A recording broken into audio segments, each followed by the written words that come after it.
dari awal saya udah ngerasa nggak enak banget tuh. Pak, tangan saya ngelihat banyak banget bekas bercak darah. Pak, tangan saya belum ketemu. Ada bayangan laki-laki duduk, nunduk, diem. Ada sosok laki-laki tua berada tepat di belakang saya. Tiba-tiba kaki saya dipegang sesuatu. Saya ngelihat wajah pucat muncul dari dalam air hitam. Kalau lewat jam 3 pagi, kadang ada yang lihat seseorang duduk di kursi sopir.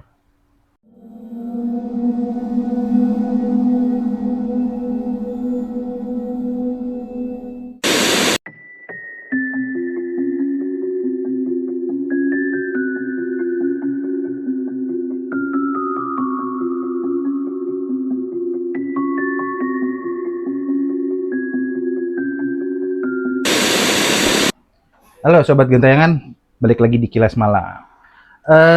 Kali ini kita akan membacakan salah satu cerita lagi dari salah satu narasumber yang masuk. Kali ini kita akan ngebahas apa nih?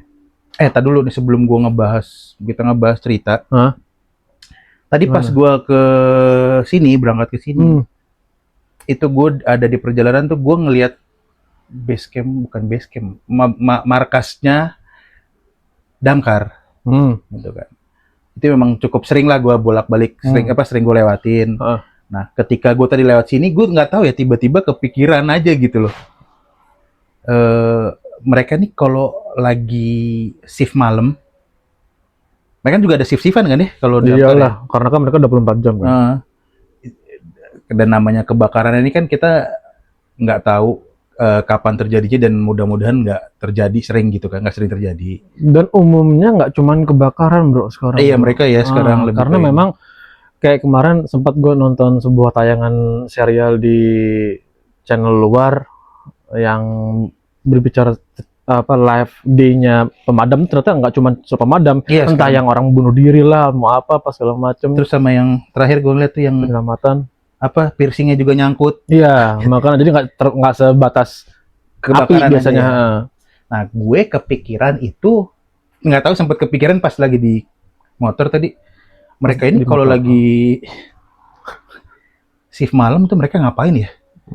Maksudnya kayak kalau siang kan mungkin mereka bisa bebersih, rapi-rapi tempatnya atau bersihin mobil gitu. Nah, kalau malam ini gitu, mereka shift malam dan lagi nggak ada tugas dinas, mereka ngapain ya gitu? Apa mereka ya, mohon maaf, tidur ya, pasti mungkin istirahat gitu kan.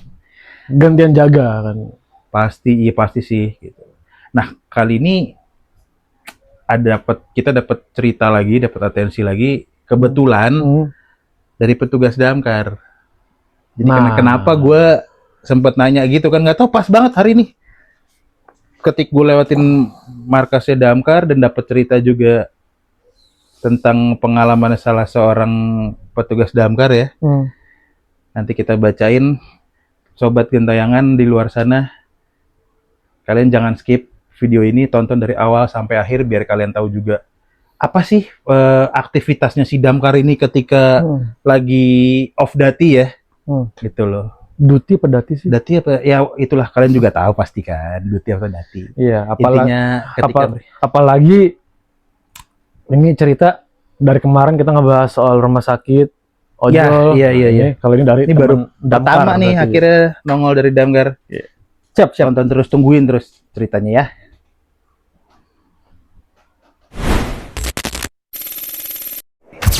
Halo Om Burhan sama Mas Gan. Perkenalkan, nama saya Suprapto. Halo Pak Suprapto. Ini senior ini. Nih dari nama ya. Pak Prapto. Pak Prapto. Thank you nih Pak Prapto. Oke, saya petugas damkar. Udah hampir 18 tahun saya kerja di lapangan, benar senior. Jin senior.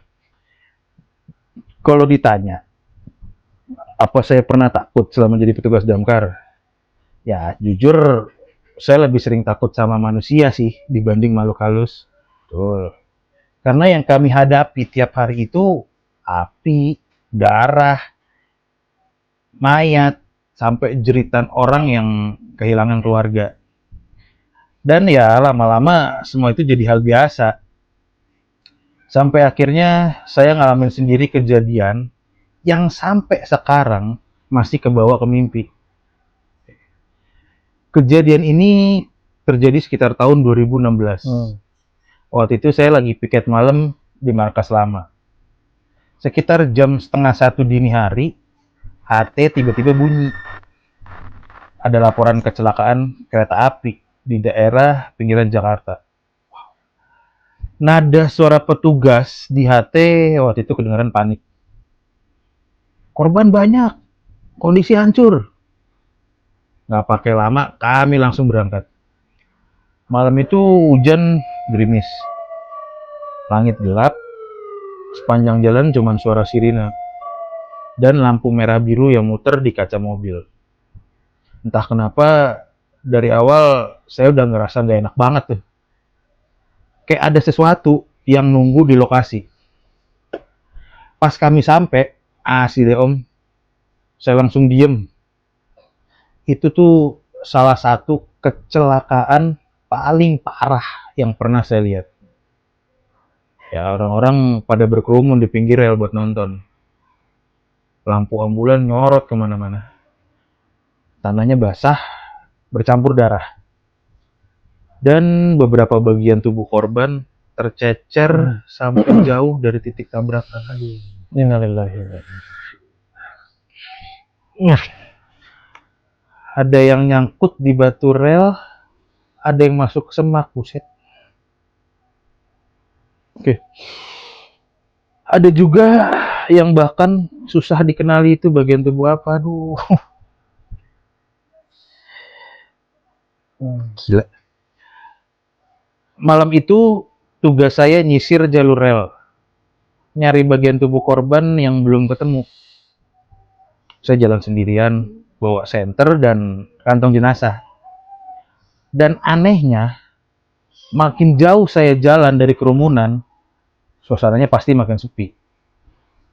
Ya padahal harusnya masih kedengeran suara warga, tapi ini enggak sama sekali. Cuman suara langkah kaki saya sendiri di atas batu rel yang basah. Waktu saya nyorot ke arah semak, tiba-tiba saya dengar suara pelan. Pak, saya langsung nengok. Kosong. Ya saya pikir mungkin relawan. Saya lanjut jalan lagi. Beberapa langkah kemudian, suara itu muncul lagi, lebih dekat. Pak, tangan saya, asli, badan saya langsung dingin. Ya, gue juga langsung dingin, Pak. Oke, karena suara itu jelas banget. Suaranya suara laki-laki. Suaranya kayak orang kesakitan. Saya langsung nyenter ke belakang, kosong, nggak ada siapa-siapa. Padahal saya yakin banget, tadi suara itu persis di belakang saya. Saya coba tarik nafas, berusaha fokus lagi ke pekerjaan, tapi semakin lama perasaan saya makin gak enak.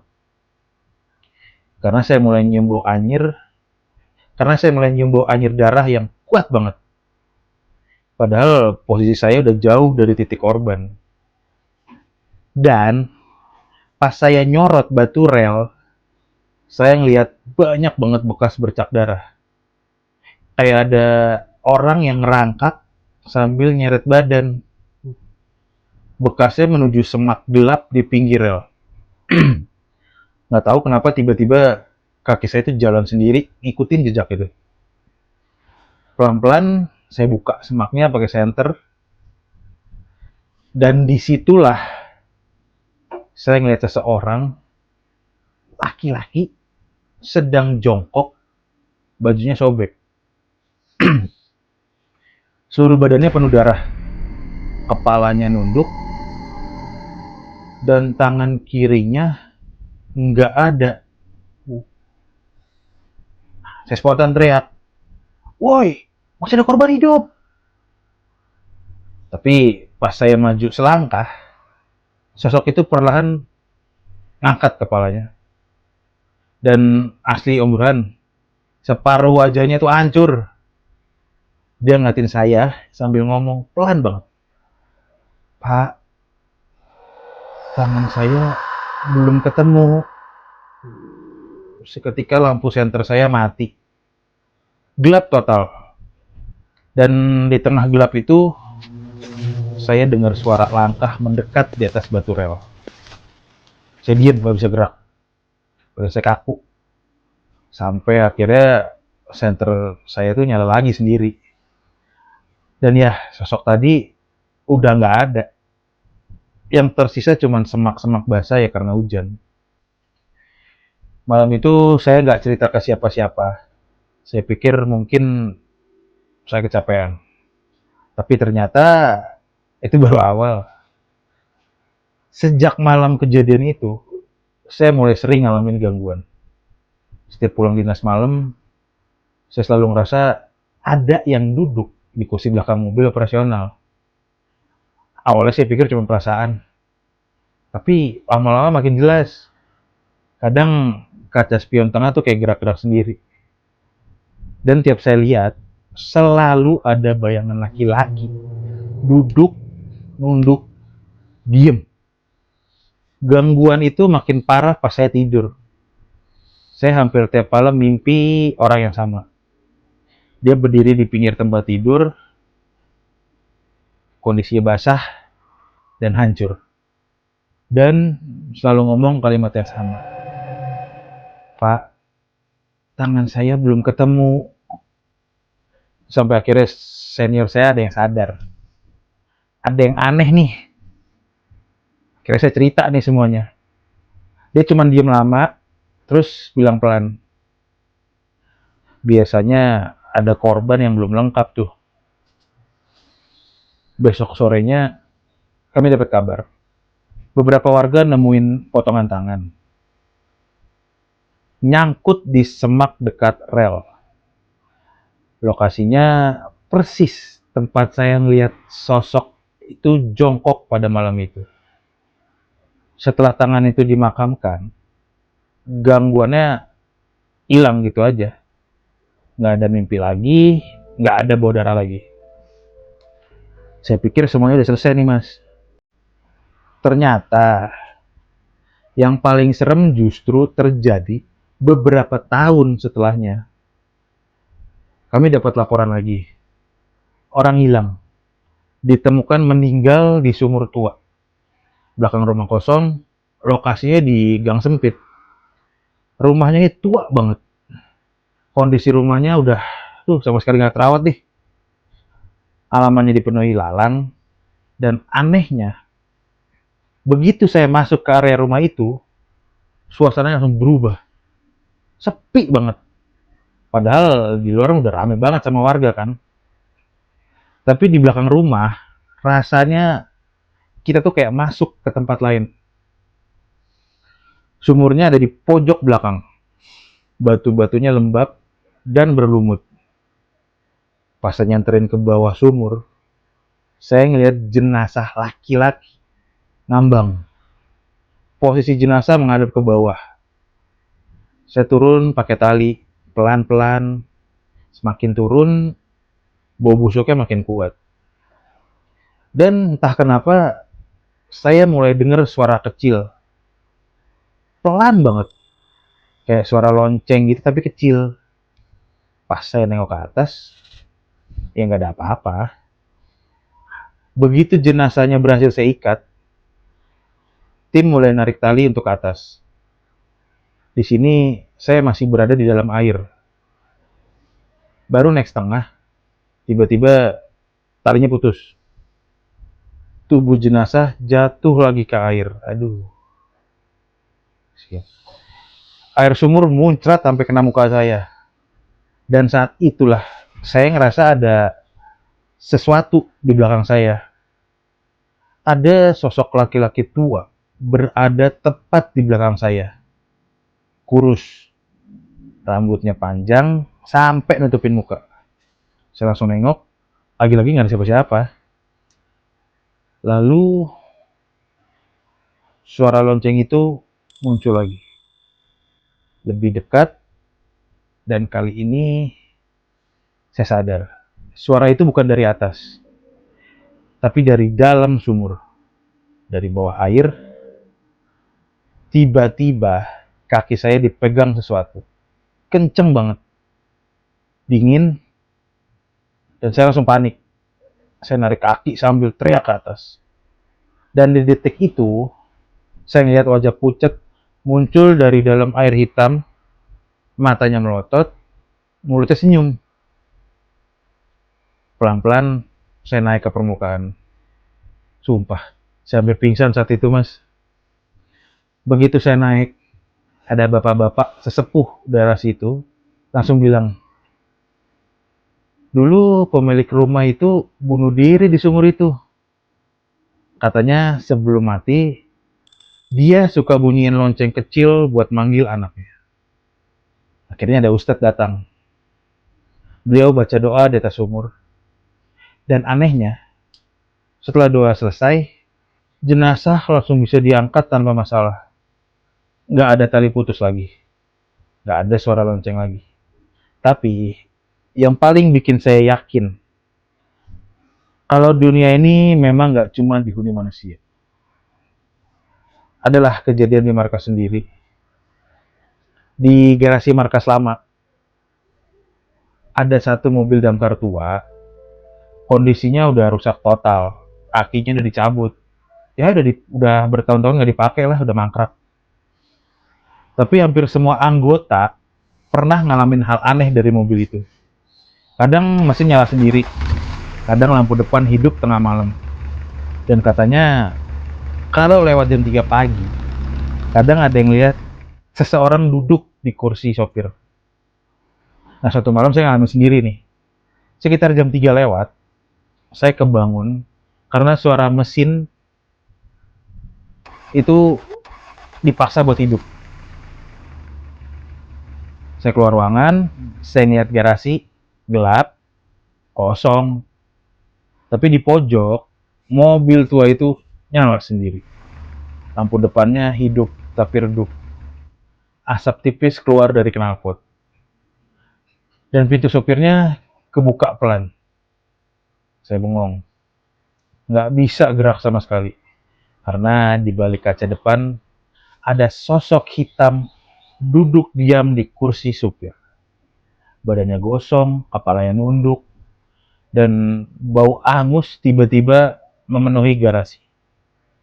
Pelan-pelan sosok itu ngangkat kepala. Dan saya lihat wajahnya gosong. Matanya putih semua. Dia kayak ngenalin saya. Diem. Lalu terdengar suara dari dalam mobil. Tolong. Panas. Tolong. Saya langsung mundur. Dan detik berikutnya, lampu mobil mati total. Garasi langsung gelap. Besok paginya senior saya cerita. Dulu ada anggota meninggal kebakar di mobil itu. Tubuhnya nggak sempat keluar dari kabin. Dan sejak saat itu, mobil itu kadang hidup sendiri. Terutama menjelang subuh. Sekarang saya masih aktif jadi petugas damkar. Masih sering berangkat malam. Ya masih sering juga ngeliat tragedi. Tapi dari semua pengalaman itu, saya sadar satu hal. Kadang yang paling susah dievakuasi bukan cuma korban yang masih hidup. Tapi mereka yang sebenarnya belum sadar kalau dirinya sudah meninggal. Ya, Mas Pak Suprapto, pengalamannya kebayang banget di otak saya ya. Apalagi yang kecelakaan kereta. Iya. Aduh, turut berduka cita lah. Itu masuknya KLB atau kejadian luar biasa di dunia kereta api ya. Ketemper tuh mengingatkan gua dengan cerita tragedi Bintaro yang mana saat itu kan kereta menghajar kereta ya, adu banteng. Yang kalau teman-teman lihat cerita kita di TikTok, gue sempat ngebahas tentang tragedi Bintaro yang sampai ada yang masuk ke mesin keretanya lah, masuk radiatornya lah, sisa-sisanya, apalagi yang belum lagi tangan di mana, kepala di mana, kaki di mana, belum lagi daging. Ya Allah, Rabbi Gusti lah. Udah. Bayang Apalagi banget. yang baru-baru ini ya, yang kayak Oh, ya, KRL yang- Kestemper sama KJJ. Ya kita langsung jarak jauh ya. Iya, Sama aduh, KRL. turut berduka cita ya sekali lagi. Airline. Ya serem banget sih ngeliat ya videonya. Ya memang seorang petugas damkar itu mentalnya Harus kuat banget coy. harus melebihi Beyond manusia biasa manusia itu. biasa gitu, karena memang mereka tuh terkadang menjadi garda utama untuk Iya. evakuasi. Iya. Jadi ngebantu tim medis yang berada di mana, di Di lapangan, di TKP ya. Tempat TKP. TKP gitu. Bareng sama apa yang oren-oren? Basarnas ya, tim Basarnas ya. Oh, kalau Kok Basarnas? Iya, tim ya Basarnas. lah. tim itulah, tim rescue lah gitu. Iya, tim rescue. Oh, itu mentalnya gila sih. Ya, terus memang suka dukanya sebagai driver atau petugas damkar Petugas itu damkar.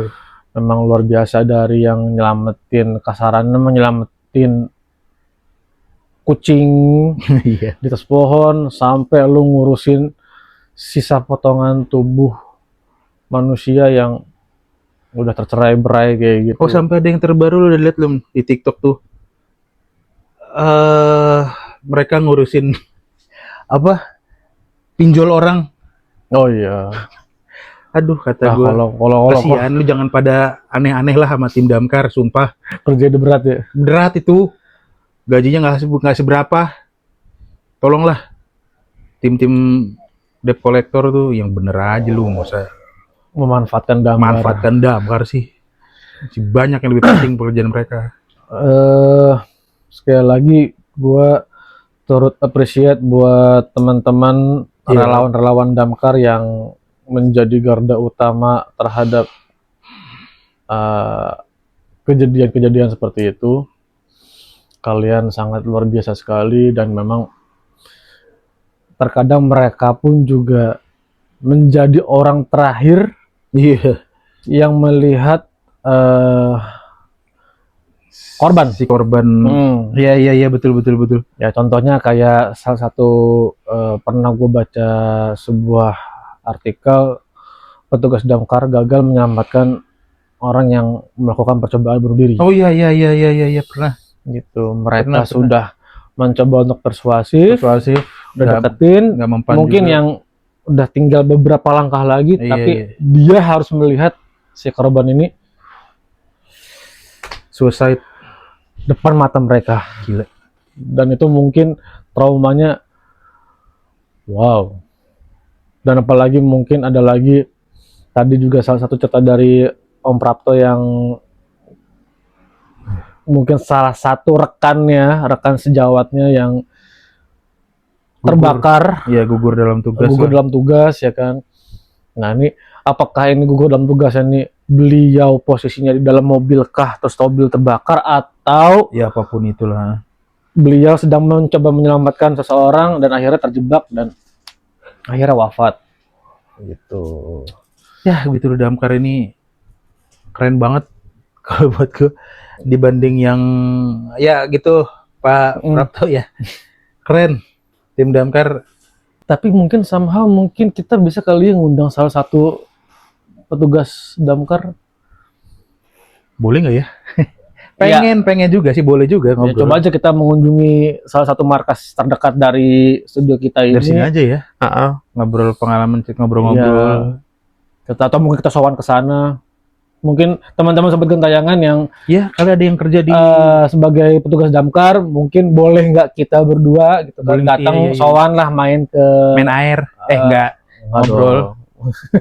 ke markas kalian, kita ngobrol, pengen tahu cerita kalian tuh seperti apa. Iya, pengalaman kalian. Dan bagaimana sih kalian Menyikapi mengatasi, misalkan ya kayak Pak Prapto tadi kan habis rescue korban kecelakaan kereta gitu, besokannya tuh seperti apa gitu loh. Wah, kalau gue mah udah Enggak nafsu makan sih gue. mending nafsu makan. Ya, gitu aja. Untuk Sobat Gentayangan, mungkin sekali lagi yang ada kerja sebagai damkar ya, boleh dong kalau kalian petugas damkar, boleh dong kalau kalian mau cerita main-main ke Kilas Malam ya, ke studio Kilas Malam, kita ngobrol tentang pengalaman kalian. Oke guys, sekian dulu video kita kali ini. Dimanapun kalian berada, horor tidak akan pernah berakhir. Hanya menunggu kamu di episode berikutnya. Gua Burhan, Gua Mas Gan, dan kalimat terakhir dari gua, in damkar we trust.